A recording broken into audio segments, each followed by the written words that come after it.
Welcome. You're listening to The Aligned Self, Conversations in Creating a Conscious and Abundant Life. This is Daniel Denovi. I'll be your guide and host. Let's see just where we can take this.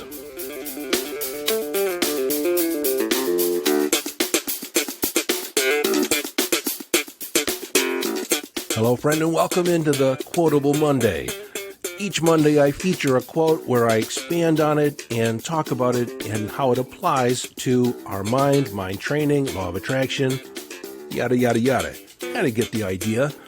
But before I get into this week's quote, I want to talk about a phenomenon that's been going on in my life that rather surprises me just a tad.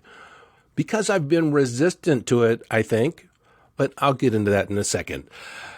Since my early teens, I began exploring the phenomena of intuitive guidance, inner guidance, psychic ability. I've always been intrigued with it. But if you want to learn more about my path as an intuitive, you can go to episode 50, and it's called The Path of an Intuitive. Now, over the years, I've been somewhat resistant in doing paid readings, meaning, advertising that I do readings for other people. And over the years, I've easily done over 1,000 readings. And typically, I've made it hard to work with me in this capacity because it just hasn't been my focus. I've been oriented around the coaching platform and the coaching conversation, even though I utilize my intuitive gifts inside that platform or inside that arena. Well, even though I've made it hard to work with me in this capacity, over the last couple of weeks, I've had a number of requests to do a personal reading. In fact, over the last 2 weeks, I've done, and this is the phenomena that I found very interesting, over the last couple of weeks, I've done 12 readings. And after the most recent one, my wife asked me, "Are you getting the message yet?" And suddenly I became very self-conscious. It's like, is there something she's been trying to communicate to me that I'm not getting? The whole husband-wife dynamic. And I said, I don't know. And she said, are you getting that you're supposed to be doing readings, more readings, opening up access? I have to admit, it has been on my mind. It has occurred to me that the synchronicity of it all. And she said, I think you should embrace it.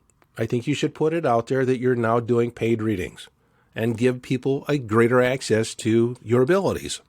So that's exactly what I'm doing.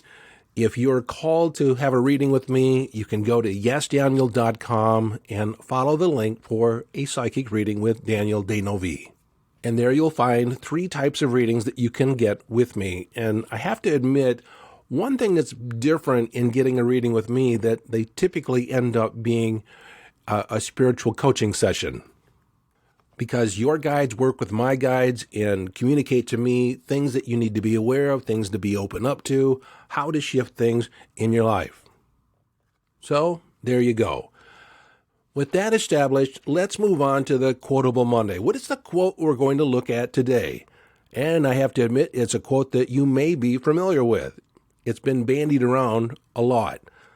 And that's a quote from Henry Ford, the inventor of the Model T automobile, and consequently the president of Ford Automotive for many, many years. He said, if you think you can, you can. If you think you can't, you can't. Either way, you're right. And why this quote is so important is that it speaks to the self-fulfilling prophecy. It speaks to the phenomenon of the placebo effect, which, if you're not familiar with it, says that if you believe that something will work for you, believe that a medicine will help you, even if it has no medicinal qualities, if you believe it will help you, it helps you. Sometimes you can heal without any active ingredient aside from your thoughts. This quote also speaks to the power of belief, because the implication, it's not readily spoken about inside the quote, but the implication of the quote that it doesn't matter whether it's true or not.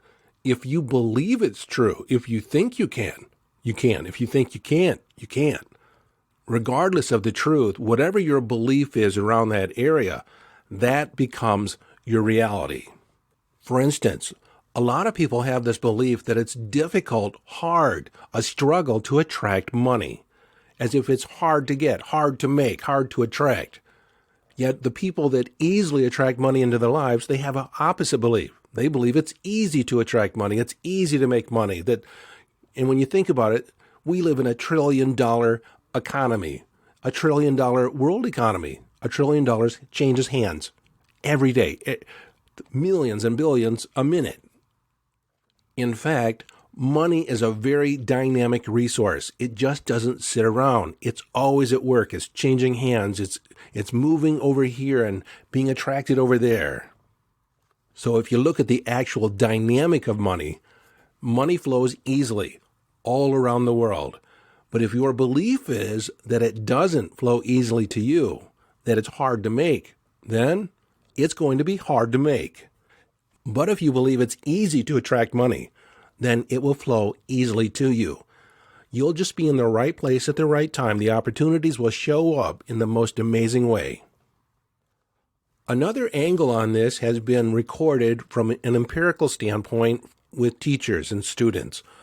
When a teacher is told that a particular student has intelligence that is not readily apparent, they tend to treat that student differently, if not just unconsciously.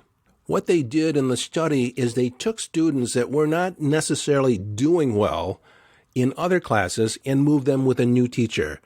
And when they brought them into the new teacher, they said he has remarkable or she has remarkable intelligence. Now, they might be a little bit stubborn and they might act as if they don't know or don't want to do the work, but if you stay with them, they will excel. And what happened is that in every case where the teacher had an expectation that there was intelligence inside that student, they excelled under their tutelage.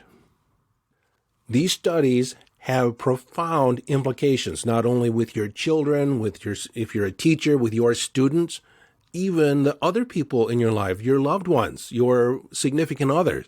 What you expect from them, they tend to display to you. And if it isn't sourced by them, because of your filter, because of your cognitive bias on how you want to see them, you tend to only see those attributes, those behaviors that are in alignment with your belief. In psychology, this is referred to as the projection principle. You see, how you think creates your reality, creates the circumstances. It actually allows you to create the circumstances that are in alignment with your belief, the story that you tell about your life. Just chew on that for a little bit. So until next time, this is your friend and host, Daniel Danovi, urging you to follow your bliss. Live your life from inner signals. Be inner directed as you engage in the epic adventure.